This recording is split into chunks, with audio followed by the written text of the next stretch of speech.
Hello बच्चों लोग, faster series को कंटिन्यू करते हुए बीएसटी में आज टॉपिक लेकर के आ गए हैं बिजनेस एनवायरनमेंट।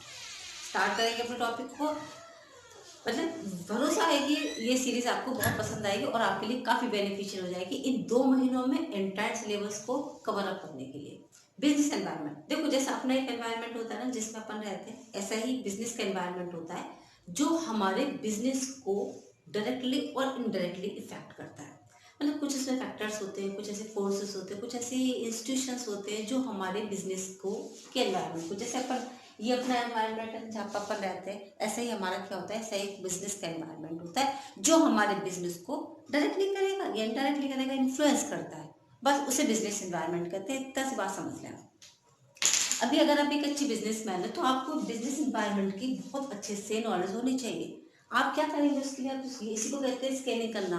स्कैन करें, समझें, पहचानें, पहले से ही इस चीज़ों को जान करके रखें कि किस तरीके के चेंजेस, किस तरीके के अडेप्शंस, किस तरीके की अभी क्लाइमेटिक चेंजेस होने वाले हैं जो हम भी अपने बिजनेस में चेंजेस कर सकें और जल्दी पहले से पहले चेंजेस कर सकें।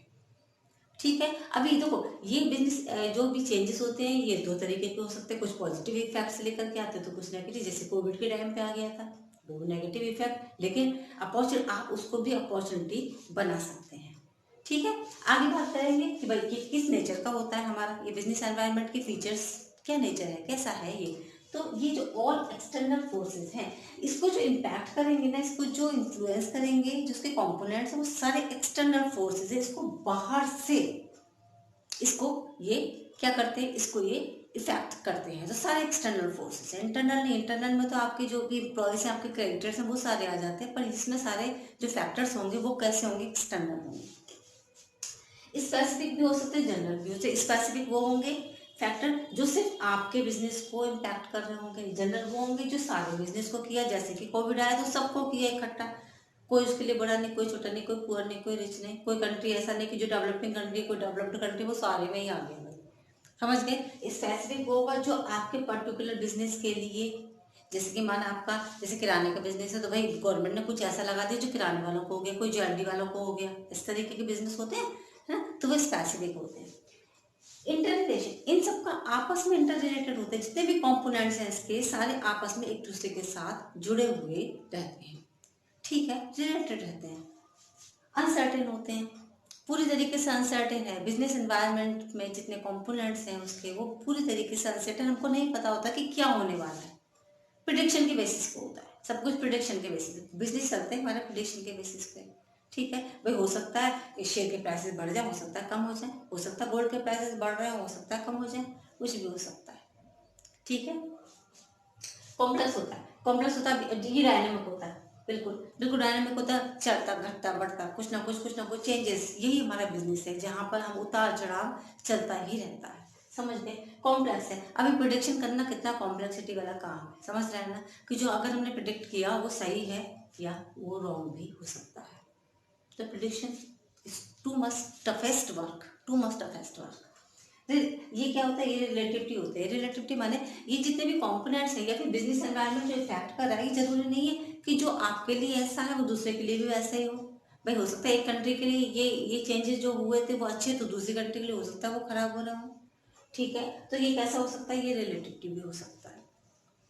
होगा इसका नेचर, ये ऐसा होता है। और चलते हैं, इंपॉर्टेंस क्यों जरूरी है भाई बिजनेस एनवायरनमेंट, आखिर क्या जरूरत पड़ गई हमें इसकी कि हम बिजनेस एनवायरनमेंट को समझ रहे हैं, पढ़ रहे हैं। तो होता है फर्स्ट मूवर एडवांटेज। अगर आपने बिजनेस एनवायरनमेंट आपने समझ में आ रहा है, हो सकता है ये जो एडवांटेज कुछ मूवमेंट होने वाले हैं, कुछ चेंजेस होने वाले हैं, सबसे पहले आप एडवांटेजेस ले लो उसका।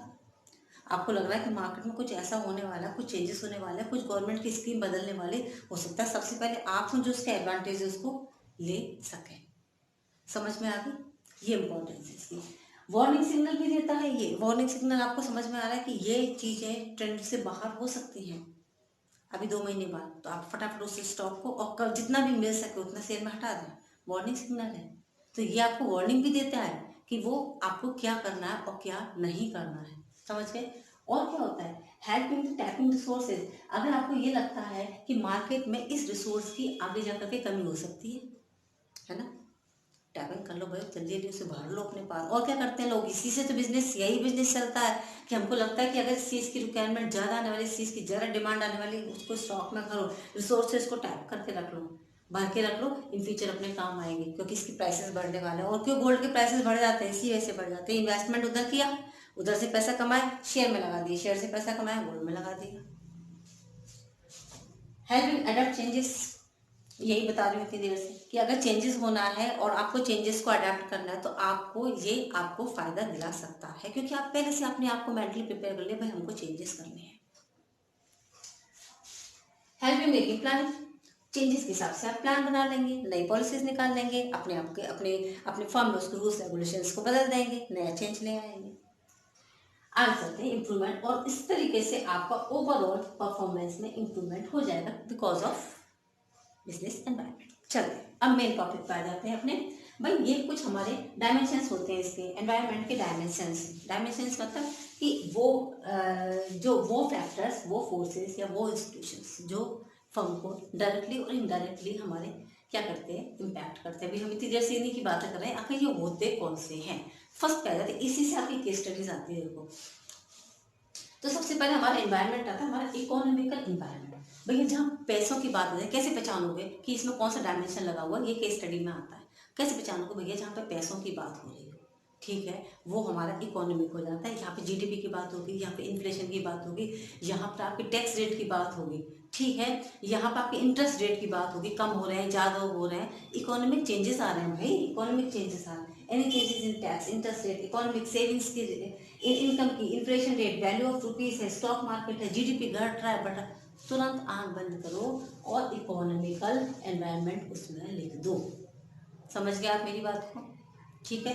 और कौन सा डायमेंशन आ जाता है, सेकंड डायमेंशन आता है हमारा, इधर से देखते हैं सोशल। सोशल बहुत इजी है, सोशल बहुत इजी है समझना। कैसे आप पहचाना केस स्टडी में, देखो भाई सोशल एनवायरनमेंट कैसे चेंजेस होते हैं। देखो भाई, ट्रेंड में कुछ हो रहा हो, फैशन में कुछ नया आ गया हो, कस्टम कोई भी हो, कोई फेस्टिवल आने वाला हो, वेडिंग का टाइम हो, तो उस हिसाब से चेंजेस आते हैं। जैसे वेडिंग सीजन में भाई ज़्यादा जैसे गारमेंट्स है वो ज़्यादा बिकेगा, है ना, उसके बाद उस सीजन वहाँ से कम होता चला जाएगा। आपको दिवाली आ गई तो क्रैकर्स कट ज़्यादा आ जाएगा, होली आ जाएगी तो कलर्स है, पिचकारियाँ हैं, इस टाइप की सब चीज़ें ज़्यादा बिकेंगी, उसके बाद वो ट्रेंड से हट जाएंगी। तो ये क्या थी, ये हमारी क्या होते हैं, सोशल डायमेंशन में आ जाती है, समझ के। और चलते हैं पॉलिटिकल। अच्छा देखते बात, पॉलिटिकल एनवायरनमेंट कैसे पहचानोगे भाई। देखो, पॉलिटिकल एनवायरनमेंट में जो पार्टी इस टाइम पर हमारे सेंटर में है, तो रूल्स रेगुलेशंस या फिर जो पॉलिसीज हैं वो उसने चेंज की होंगी। जैसे बीजेपी लेकर के स्वच्छ भारत अभियान का मिशन, ठीक है, तो अगर स्वच्छ भारत अभियान से रिलेटेड कोई भी चीज़ आती है तो उसमें पॉलिटिकल एनवायरनमेंट तुरंत से लिख सकते हैं, बिल्कुल क्लियर। देखो लिखा है agenda of the political party, किसी भी पर्टिकुलर पार्टी का हो तो वो पॉलिटिकल में ही आएगा, समझ गए। और चलते हैं हम लीगल, तो बहुत सिंपल है। लीगल में क्या होगा भाई, ये तो कोर्ट जजमेंट है, लीगल पूरी तरीके से लीगल होगा। जैसे कि ना उसे, जैसे सिगरेट के ऊपर लिखा रहता है भाई वार्निंग सिग्नल आपको देना ही देना है, इस तरीके की चीज़ें, या फिर कोई भी एक्ट अगर पास किया गया है, वो सारी चीज़ें ना, फैक्ट्रीज एक्ट है, लेबर एक्ट है, तमाम तरीके के एक्ट है, वो पूरी तरीके से लीगल होगा, एकदम से लीगल, जो हमारे कॉन्स्टिट्यूशन में बताए होंगे लीगल। तो आप उसमें पहचान जाओगे, जैसे आप पढ़ोगे केस स्टडी और आपको लगेगा कि भाई ये तो कुछ हमारे कोर्ट से रिलेटेड और लीगल कुछ ऐसी चीज़ें दे रखी जिसमें लॉ के बारे में ज़्यादा बता रखा है, तो लीगल लीगल सीधा कुछ नहीं। ठीक, आगे चलते हैं। लास्ट आ जाता है आपका टेक्नोलॉजिकल इन्वायरमेंट। बहुत सिंपल है, देखो टेक्नोलॉजी, यही यही हम पढ़ रहे हैं, चेंजेस है ना, we should have to adapt changes, है ना, अकॉर्डिंग टू टाइम। तो जैसे मेथड में कोई भी चेंज हुआ, नई मशीनरी लेकर के आए हैं आप, ठीक है, वो नया प्रोसीजर है, कोई भी आपको टेक्नोलॉजी में चेंजेस करके लेके आने हैं, है ना, वो सारी चीज़ें आपके किसमें आएगी, वो आएगी आपकी टेक्नोलॉजिकल एनवायरनमेंट में। आप केस स्टडी पढ़ेंगे, आपको समझ आ जाएगा कि प्रोडक्शन बढ़ाने के लिए उस फर्म ने एक नई मशीनरी को यूज़ किया, या फिर उसने अपने मेथड को यहाँ पर चेंज करने की कोशिश की, क्योंकि वो नई टेक्नोलॉजी अडॉप्ट करना चाहता था। तो क्या आ जाएगा, उसमें आ जाएगा आपका टेक्नोलॉजिकल एनवायरनमेंट। हो गया आपका बिजनेस एनवायरनमेंट का ये टॉपिक यहाँ पर कंप्लीट। आई थिंक आपको समझ में आ गया होगा।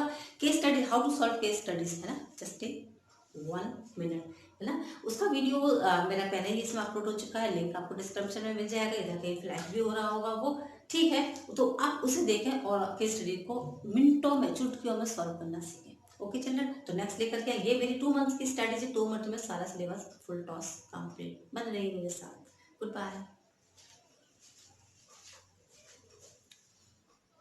Panda. I got broads in Atlanta, just to lean the family. Credit cards and the scammers, hitting the licks in the band. Legacies.